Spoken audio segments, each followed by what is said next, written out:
4 چیزوں کا مرکب ہے: آگ، ہوا، پانی اور مٹی۔ 4 چیزوں سے انسان کو تیار کیا گیا ہے: آگ، پانی، ہوا اور مٹی۔ اور یہ چاروں چیزیں ہمیشہ انسان کے اوپر غالب آ جاتی ہیں۔ آگ میں گیا تو آگ نے جلا دیا ہے، پانی میں گیا تو پانی نے ڈبو دیا ہے، مٹی میں گیا ہے تو مٹی نے اپنے اندر چھپا دیا ہے، ہوا کے اندر بے قابو کچھ کولوں میں آیا ہے تو ہوا نے اس کو اڑا کے رکھ دیا ہے۔ تو یہ چاروں چیزیں انسان پر غالب رہی ہیں: آگ بھی، پانی بھی، مٹی بھی اور ہوا بھی۔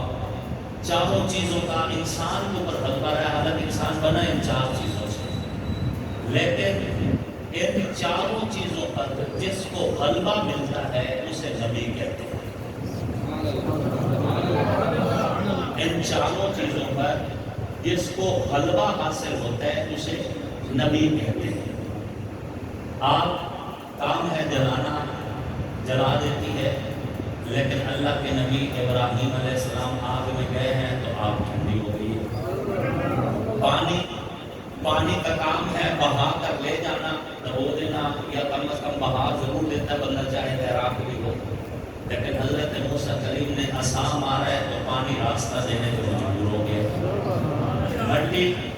مٹی اور زمین جو ہے، اس پہ جب زلزلہ آتا ہے کسی کے اختیار میں نہیں، دنیا میں کوئی ایسا آلہ نہیں جو زلزلے کو روک سکے، لیکن اللہ کے نبی نے اس کپکپاتی دھرتی کو کہا کہ اے پہاڑ رک جا، تیرے اوپر ایک نبی، ایک صدیق اور 2 شہید کھڑے ہیں۔ رک گئی۔ ہواؤں پہ اللہ کے نبی حضرت سلیمان علیہ السلام کو ہواؤں پہ تسلط تھا، 2,70,000 کرسی والا تخت ہواؤں کے دوش پہ حضرت سلیمان علیہ السلام پورا کر چلا کرتے تھے۔ تو جن کو ان عناصر اربع پر غلبہ ملا ہے انہیں نبی کہتے ہیں۔ انہیں کیا کہتے ہیں؟ نبی کہتے ہیں۔ اب ان نبیوں میں پھر اللہ نے جس کو مزید عزت و شرف سے نوازا ہے اسے خاتم النبی کہتے ہیں۔ حضرت ابراہیم علیہ السلام و تسلیم کو مشرکین نے آگ کے اندر ڈالا، مقصد تھا کہ آگ حضرت ابراہیم علیہ السلام کو جلا دے گی، لیکن آگ کے اندر جب ڈالا تو رب نے آگ کو فرمایا یا نارو، اے آگ نے کہا جی رب لم یزل، فرمایا کونی، ہو جا بردن و سلامت، ٹھنڈی اور سلامتی والی۔ تو آگ ٹھنڈی بھی ہو گئی اور سلامتی والی بھی ہو گئی، لیکن اس آگ کو ٹھنڈا کرنے کے لیے ابراہیم علیہ السلام کو آگ کے اندر جانا پڑا۔ آگ کے اندر جانا، آگ کے اندر گئے تب آگ ٹھنڈی ہوئی، لیکن اربوں صلاۃ السلام ہو آمنہ کے در یتیم، نبیوں کے امام، بزرگ اور نور حضرت محمد مصطفیٰ علیہ السلام و تسلیم کی ذات بابرکات پر کہ ربیع الاول کا مہینہ ہے، سوموار کا دن ہے، بنو ہاشم کا قبیلہ ہے، عبد المطلب کا خاندان ہے، جناب عبداللہ کا گھر ہے، سیدہ آمنہ کی گود ہے، صبح صادق کا وقت ہے۔ میرے پاک پیغمبر کی صورت میں نبیوں کے امام، رسولوں کے سالار، پیغمبروں کے سلطان، سید الاولین سید الآخرین، امام الانبیاء، خاتم المعصومین، سرور کونین، تاجدار ختم نبوت کی ولادت ہوتی ہے۔ آقا پیدا مکے میں ہوتے ہیں، آگ ایران میں بجھتی ہے۔ ادھر نار نمرود بجھی ہے تو ابراہیم علیہ السلام کو خود جانا ہے، ادھر حضور کو فارس میں جانے کی ضرورت نہیں پڑی، حضور نے مکہ میں سانس لیے اور آگ ایران میں بجھی ہے۔ جو آگ میں جا کر آگ کو بجھائے اسے نبی کہتے ہیں، جو مکہ میں پیدا ہو کر ایران کی آگ کو بجھا دے اسے خاتم النبی جین کہتے ہیں۔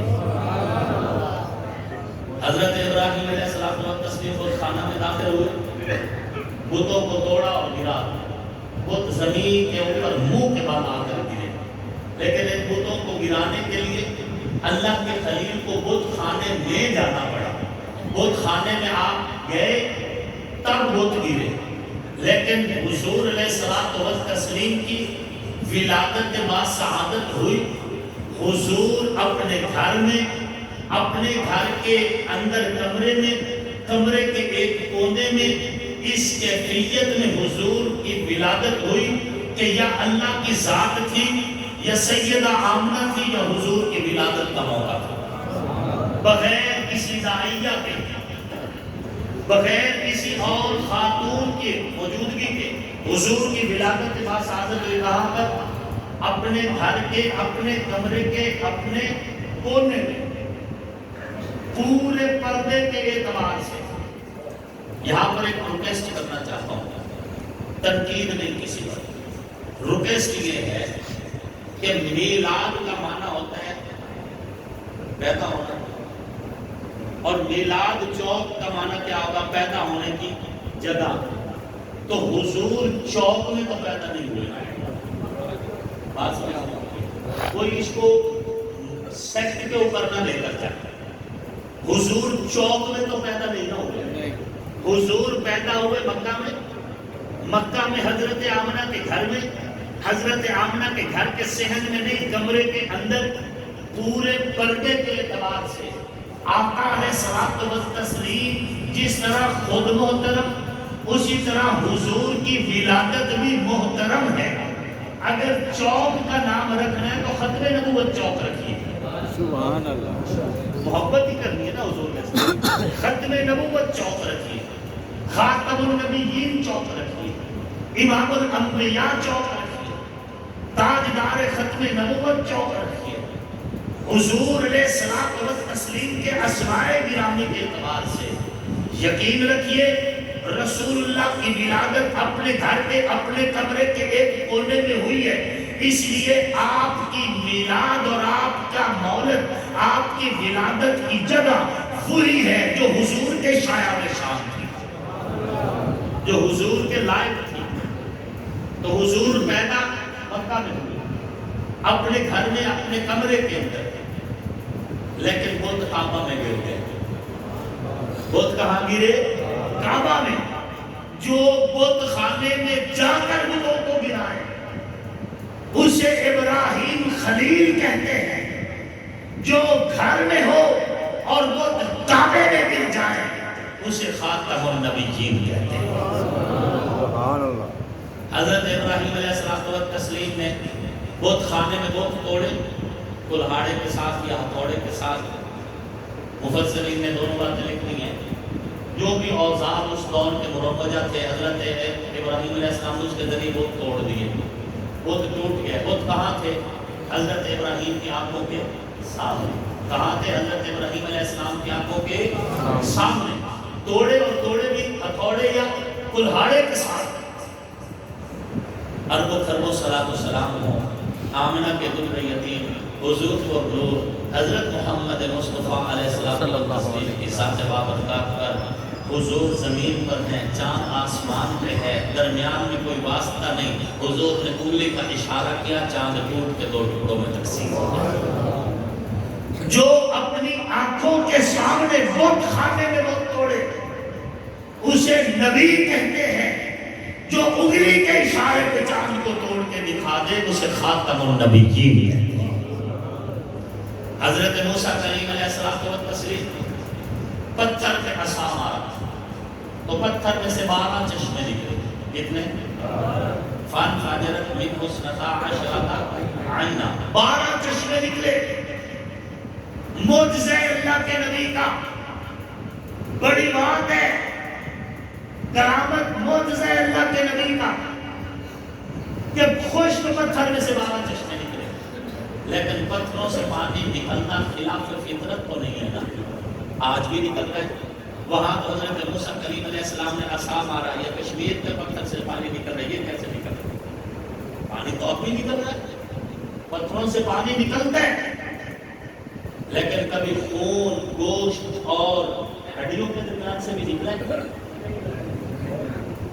صحابہ یا رسول اللہ صلی اللہ علیہ وسلم، لشکر کے اندر پانی ختم ہو گیا ہے، آپ علیہ السلام نے برتن منگوایا، مشکیزیں نچوڑے، چند قطرے پانی کے اکٹھے ہوئے، پھر حضور نے اس برتن میں اپنی انگلیاں مبارک، آقا کی انگلیوں سے پانی کے چشمے جاری ہوئے۔ 1700 صحابہ نے پیٹ بھر کے کیا. جو پتھر میں سے پانی نکالے اسے نبی کہتے ہیں، جو انگلیوں میں سے پانی نکالے اسے خاتم النبیین کہتے ہیں. پتھروں سے تو پانی نکل رہا ہے، انگلیوں سے خون گوشت اور ہڈیوں کے درمیان سے پانی نکلا. اور پینے والے کون تھے؟ صحابہ. کون تھے؟ صحابہ. صحابہ. میں کہا کرتا ہوں آج کے دور میں اگر کسی کو اپنے پیر کا جوٹھا مل جائے، اپنے مرشد کا بچا ہوا پانی مل جائے، کسی فقیر، کسی مجذوب، کسی کتب، کسی ابدال کا اگر کسی کو بچا ہوا کھانا یا بچا ہوا جوٹھا کوئی پینے کی چیز مل جائے، جب مرید اپنے پیر کا جوٹھا پیتے تو ساتھ ہی یہ کہتا ہے میں تر گیا. یہ کہتا ہے نا اپنے پیر کا جوٹھا پی کر کیا کہتا ہے؟ میں تر گیا. جو اپنے پیر کا جوٹھا پی لے وہ تو تر گیا. جس نے محمد کی انگلیوں سے نکلا ہوا پیا ہے کیا وہ ڈوب گئے؟ دنیا کے پیر، مرشد، ولی، کتب، ابدال اپنی ولایت، تقویٰ، ورع، علم، حکمت، بصیرت، بصارت سمیت اکٹھے ہو جائیں، ان کی زندگی کی ساری نعمتیں اکٹھی ہو جائیں، میرے پیغمبر کے قدمین سے لگنے والی مٹی کا مقابلہ بھی نہیں ہو سکتا. اگر آج کے دور کا پیر اپنے مرید کو جھوٹا پانی دے تو مرید کہتے ہیں میں تر گیا. تو جس نے نبی کی انگلی سے نکلا ہوا پانی پیے میں کیسے مان جاؤں کہ ابو بکر ڈوب گیا یا عمر ڈوب گیا؟ نہیں، ڈوبا ابو بکر کا دشمن، ڈوبا عمر کا دشمن، ڈوبا زبی کا دشمن، ڈوبا علی کا دشمن. ابو بکر بھی ستارہ، عمر بھی ستارہ، عثمان بھی ستارہ، علی بھی ستارہ، معاویہ بھی ستارہ، ابو سفیان بھی ستارہ. کیا بات ہے. ڈوبے وہ کیا بات ہے. جو ان خوش نصیبوں کو تیرتا ہوا دیکھ نہیں سکتا. یہ تو تیرے ہوئے ہیں، یہ تر گئے. جڑے آندے گئے، لیڑے باندھے گئے، سینے لا کے محمد رنگے گا.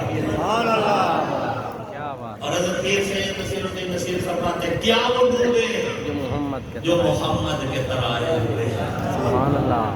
جنہیں عزت بھی حضور نے دی ہو، جن کے پاس کل کائنات ہو ہی حضور کی ذات، جن کے خزانے میں، جن کے نام اعمال میں ہر جگہ پہ صرف محمد محمد اور محمد کی ذات ہو. ابو بکر صدیق رضی اللہ تعالیٰ عنہ کہ جن کا نام اعمال کھلے گا، نماز محمدی، روزہ محمدی، زکات محمدی، ہر چیز میں محمد محمد محمد صلی اللہ علیہ وآلہ. یہ ڈوبنے والے نہیں ہیں، بے شک، یہ آسمان نبوت کے ستارے. بے شک. سب کچھ نبی کے بعد دیا. غار میں بھی نبی کے ساتھ، مزار میں بھی نبی کے ساتھ. سبحان اللہ. مجھے کوئی انکار نہیں مولا کائنات امیر المؤمنین کی کسی بھی عزت کا.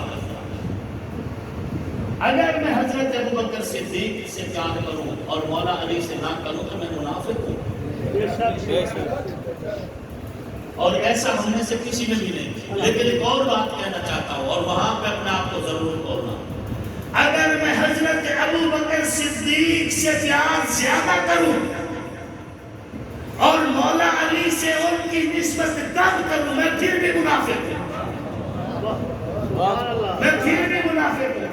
مجھے جتنا پیار حضرت ابو بکر صدیق سے ہے اتنا ہی پیار مولا علی سے. ان کا رتبہ شان وہ اللہ رسول نے بنانا ہے. ہماری محبت ہر ایک صحابی کے لیے یکساں ہے. ہمیں جتنا غصہ حضرت عمر رضی اللہ تعالیٰ کی توہین پہ آتا ہے ہمیں اتنا ہی غصہ مولا علی کی تنقیص پہ بھی آتا ہے. مولا علی کو جو عزت و شرف اللہ اور اللہ کے رسول نے دی ہے، اس کا انکار تو کیا اس کے بارے میں یعنی گویا مثلاً چونکہ چنانچہ کی گنجائش نہیں ہے۔ مجھے کوئی انکار نہیں کہ حضور نے مولا علی کا ہاتھ پکڑا اور بلند کر کے فرمایا من کنت مولا فعلی مولا، جس کے محمد مولا ہے اس کے علی بھی مولا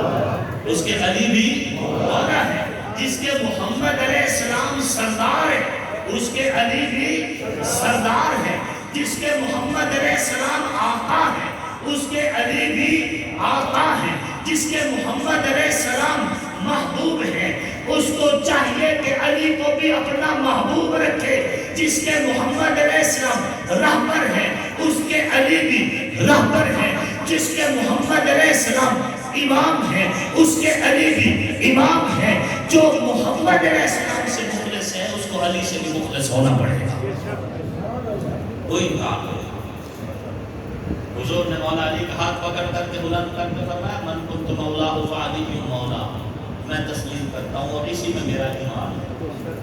اور حضور نے ابو بکر کا ہاتھ پکڑا، حضرت عمر کا ہاتھ پکڑا اور دونوں کو بلند کر کے فرمایا ہاکذا نبعث یوم القیامہ، کہ قیامت والے دن ابو بکر اور عمر کا ہاتھ میرے ہاتھ میں ہوگا، یوں ہی کر کے میں قبر سے اٹھوں گا اور میرے ساتھ ابو بکر اور عمر روضہ رسول سے اٹھیں گے، تو مجھے اس بار بھی کوئی انکار ہے۔ حضور نے مولا علی کا ہاتھ بلند کیا، علی کو سلام، حضور نے ابو بکر عمر کا ہاتھ بلند کیا، ابو بکر عمر کو سلام۔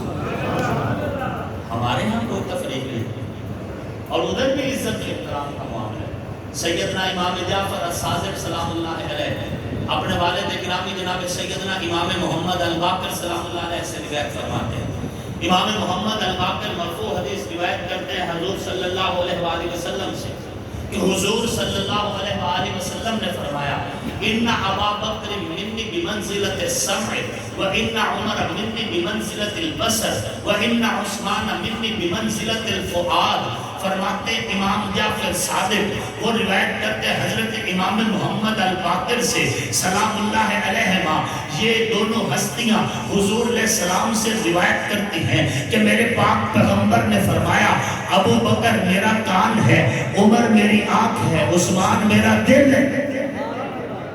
ہم تسلیم کرتے ہیں؟ ہم کیوں نہ تسلیم کرتے؟ تو جب یہ صحابہ اور اہل بیت ایک دوسرے کا احترام کرتے ہیں تو ہم کیوں ان میں تفریق کریں گے؟ ہمارے اسٹیج کا اور ہمارے مدارس میں پڑھایا جانے والا سبق یہی ہے، حضور کا یرانہ ہو یا حضور کا گھرانہ، تعظیم کر تقسیم نہ کر۔ ان کی عزت کرنی ہے، ان کو تقسیم نہیں کرنا۔ ان کا رتبہ، ان کا شان، ان کا مقام بہت بلند ہے، ہماری سوچوں سے بہت بلند ہے، ہمارے علم سے بہت بلند ہے۔ ہمارے پاس وہ ترازو ہی نہیں جس میں حضرت ابوبکر صدیق کو تولا جا سکے یا مولا علی کو تولا جا سکے۔ ان کا رتبہ شان مقام اپنی جگہ پہ ہے، ان کا درجہ وہ ایک اپنا مقام ہے، ان کا وہ اپنی اپنی جگہ پر ہے۔ ہم اہل سنت والجماعت کہو الحمدللہ، ایک صحابی کی عزت کرنا ہم اپنے اوپر واجب سمجھتے ہیں، اور کسی بھی صحابی رسول کی گستاخی کی اجازت ہم دے سکتے نہیں۔ حضرت امیر معاویہ تو بہت بڑے صحابی ہیں، میں حضرت وحشی کی تبرہ برداشت نہیں کرتا۔ حضرت امیر معاویہ تو بہت بڑے صحابی ہیں، جب حضور نے قبول کر لیا ہم کون انکار کریں؟ حضرت اکرمہ پہ تبرہ برداشت نہیں کرتا، جن کا ایمان حضور نے قبول کر لیا ہم اس کو تسلیم کرتے ہیں۔ لیکن اس کے ساتھ ساتھ اہل سنت والجماعت نے کبھی بھی سیدنا امیر معاویہ رضی اللہ تعالیٰ عنہ کا مولا علی سے تقابل کبھی نہیں کیا، کبھی بھی۔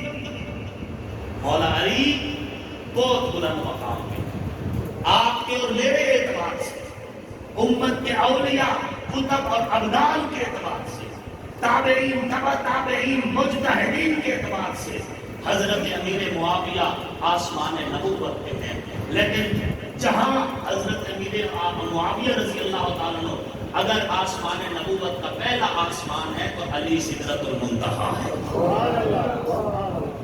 علی سدرۃ المنتہا ہے۔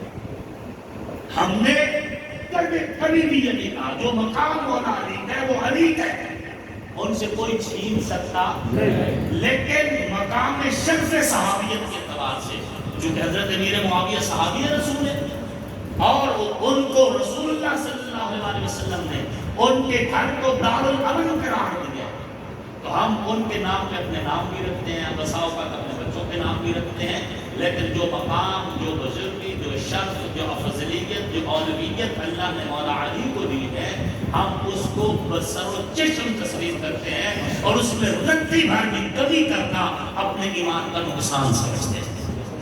بات سمجھ آ رہی ہے؟ عرض کر رہا تھا حضرت موسیٰ کلیم نے پتھر پہ عصا مارا، 12 چشمے نکلے۔ پتھر سے پانی جو نبی نکالے اسے نبی کہتے ہیں، جو انگلیوں سے نکال کے دکھائے اسے خاتم النبیین کہتے ہیں۔ حضرت اسماعیل علیہ السلام نے اپنی بیڑی زمین پر رگڑی تو اس میں سے چشمہ جاری ہوا جس کا نام ہے زمزم۔ کیا نام ہے؟ زمزم۔ چشمہ جاری ہوا زمزم۔ زمزم کا معنی کیا ہے؟ گھٹنے والا۔ علماء موجود ہیں، حضرت مفتی صاحب موجود ہیں، ٹھہر جا معنی کیا ہے؟ جسے روکنے کی کوشش کی جائے، گھٹنے والا۔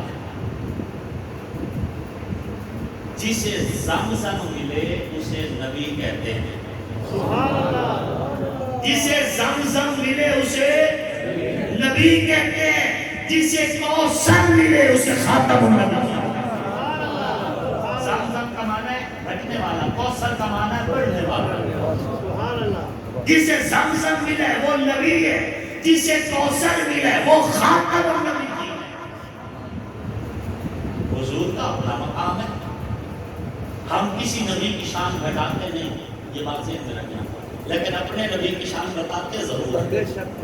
حضور کی شان بتانے کا مطلب دوسرے انبیاء کی شان گھٹتی نہیں ہے، ان کا جو مقام ہے وہ تو اپنے، لیکن حضور کا چونکہ بہت بلند سے بلند سے بلند اتر ہے، تو ہم حضور کے شان بتانے میں، ہمارے علماء نے بڑی خوبصورت بات کی ہے۔ انہوں نے لکھا ہے حضور کی تعریف کرو، پھر اتنی کرو جتنی تم کر سکتے ہو، پھر اتنی کرو کہ تعریف کے سارے لفظوں کی ساری خوبصورتی، لفظوں کا سارا تقدس، لفظوں کے سارے پھول، تعریف کے سارے طریقے، ادب کے سارے اصول اٹھا کر نبی کے قدموں میں رکھ کے پھر بھی یہی کہو کہ آپ علیہ السلام کی ابھی تعریف کا حق ادا نہیں ہوا۔ سارے لفظ، عقیدتوں کے سارے سلسلے، محبتوں کے سارے پھول، ادب کے سارے اصول نبی کے قدموں میں رکھ کے بھی کہو وَأَحْسَنُ مِنْكَ لَمْ تَرَ قَطُّ عَيْنِي وَأَجْمَلُ مِنْكَ لَمْ تَلِدِ النِّسَاءُ خُلِقْتَ مُبَرَّأً مِنْ كُلِّ عَيْبٍ كَأَنَّكَ قَدْ خُلِقْتَ کما تشاؤ۔ ہمارے قابل نے لکھے حضور کی اتنی تعریف کرو، اتنی کرو، اتنی کرو کہ بس حضور کو خدا نہ کہو، باقی سب کہہ سکتے۔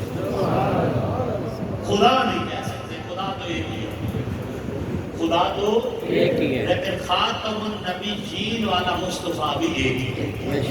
خدا بھی ایک اور تاجدار ختم نبوت بھی ایک۔ حضرت عیسیٰ علیہ السلام تسلیم مردے کے پاس کھڑے ہو جاتے، فرماتے قوم بیٹے سے اللہ، تو مردہ اٹھ کے بات کرتا، مردہ اٹھ کے بات کرتا۔ معجزہ ہے، اللہ کے نبی کا ایک مری ہوئی چیز ہے اٹھ کے بات کر رہی، بڑی بات ہے۔ مری ہوئی چیز اٹھ کے بات کر رہی ہے، بڑی بات ہے۔ لیکن یہ جو اٹھ کے بول رہا ہے کسی زمانے میں پہلے بھی بولتا تھا یا نہیں بولتا تھا؟ اسے بولنے کا طریقہ آتا تھا، اس کے منہ میں جو زبان تھی وہ زبان بولا کرتی تھی، اس میں سے لطف ہوتا تھا، وہ گفتگو کیا کرتی تھی، پھر گفتگو کرتی زبان اس پہ موت آئی، کل نفس ذائقۃ الموت کے تحت وہ قبر میں جا کے سو گیا، سوئے ہوئے کو اٹھا کر حضرت عیسیٰ علیہ السلام اللہ کے حکم سے گفتگو کر رہے ہیں، بڑی بات ہے۔ لیکن یہ جو بول رہا ہے پہلے بھی بولا کرتا تھا۔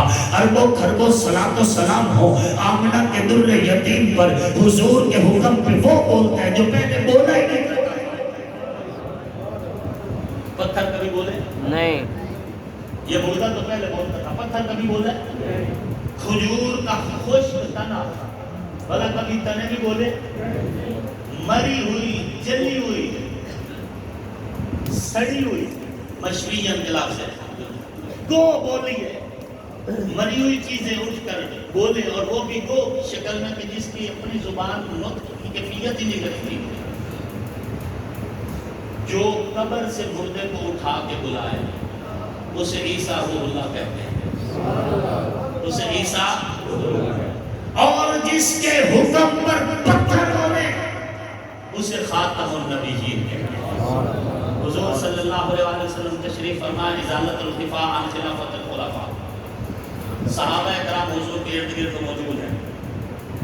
حضور کے سامنے 7 کنکریاں پڑی ہیں. بین یدہ سبع سیات، حضور کے سامنے 7 کنکریاں پڑی ہیں. حضور نے فاخذہن فوضعہن فی کفہ، ان کو اٹھایا اور ان کو رکھا اپنی مٹھی میں. فسبحنا، انہوں نے کلمہ پڑھنا شروع کر دیا. حضور نے زمین پر رکھی، خاموش ہو گئے. ثم تناولہن، حضور نے پھر اٹھائی، فوضعہن فی ید ابی بکر، پھر ابو بکر صدیق کے ہاتھ میں رکھا. فسبحنا، انہوں نے پھر کلمہ پڑھنا شروع کیا. حضور نے زمین پر رکھی، خاموش ہو گئے. ثم تناولہن، حضور نے پھر اٹھائی، فوضعہن فی ید عمر، پھر عمر کی ہتھیلی میں رکھی. فسبحنا، تو انہوں نے پھر کلمہ پڑھنا شروع کر دیا، تسبیح بیان شروع کر دی. حضور نے اٹھا کر زمین پر رکھی، وہ خاموش ہو گئی. پھر حضور نے اٹھائی، فوضعہن فی ید عثمان، پھر حضرت عثمان کے ہاتھوں پہ رکھی. فسبحنا، انہوں نے پھر کلمہ پڑھنا شروع کر دیا. سبحان اللہ. حضور علیہ السلام نے زمین پر رکھی تو خاموش ہو گئی. حضور علیہ السلام نے فرمایا، ہذہ خلافت نبوۃ، یہ نبی کے خلیفہ ہونے کی نشانی ہے کہ جو کنکری میری ہتھیلی پہ کلمہ پڑھتی ہے وہی ابو بکر کے ہاتھوں پہ، وہی عمر کے ہاتھوں پہ، وہی عثمان کے ہاتھوں پہ. بات یہاں تک ختم نہیں ہوئی.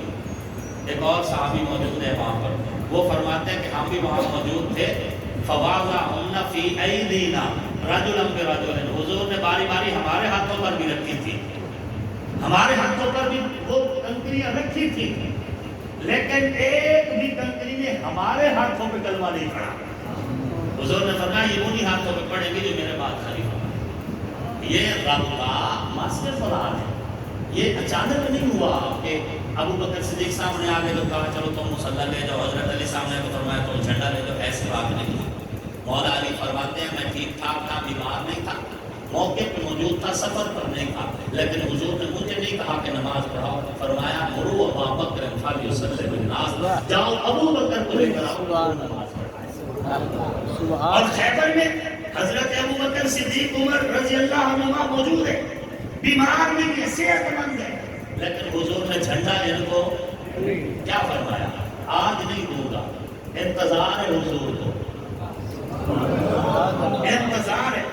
مصلی دیے تو ابو بکر موقع پہ نہیں، جھنڈا دینے کا فیصلہ کیا تو علی موقع پہ نہیں. ابو بکر کو بلا کر مصلی دیے، اور جب جھنڈا دینے کی باری آئی فرمایا لأعطین الرأیۃ غدا رجلا یفتح اللہ علی یدیہ یحب اللہ ورسولہ ویحبہ اللہ ورسولہ. کل میں جھنڈا دوں گا ایک ایسے بندوں کے ہاتھ میں جس کے ہاتھ پہ اللہ فتح جاری کریں گے، وہ اللہ رسول سے پیار کرتا ہے اور اللہ رسول اس سے پیار کرتا ہے. کل جب صبح ہوئی تو حضور نے جھنڈا مولا علی کو دیا، دنیا کو بتا دیا کہ یہ حادثہ نہیں ہے کہ حضرت ابو بکر کو دیکھا تو میں کروں تو نماز پڑھا، تو حضرت علی کو دیکھا تو تم جھنڈا نہیں. فرمایا علی موجود ہے لیکن مصلی میں نے ابو بکر کو دیکھا، ابو بکر موجود ہے لیکن میں نے جھنڈا علی کو دیکھا. اور ابو بکر صدیق اور مولا علی رضوان اللہ تعالیٰ علیہما، ان دونوں کا مثال ہے کہ حضرت ابو بکر مصلی پہ ہے تو مولا علی خوش ہوئے، جھنڈا مولا علی کے ہاتھ میں آیا تو حضرت ابو بکر خوش ہوئے. ان کی خوبی یہی تھی کہ انہوں نے ایک دوسرے کو تسلیم کیا. اور اہل سنت وہی ہے جو نبی کے گھرانے کو بھی تسلیم کرے اور حضور کے گھرانے کو بھی تسلیم کرے. اہل سنت یہی ہے جس کے دل میں حضور کے گھرانے کا بھی احترام ہو اور حضور کے گھرانے کا بھی احترام ہو. حضور کی ہر نسبت ہمارے لیے معیار ایمان ہے.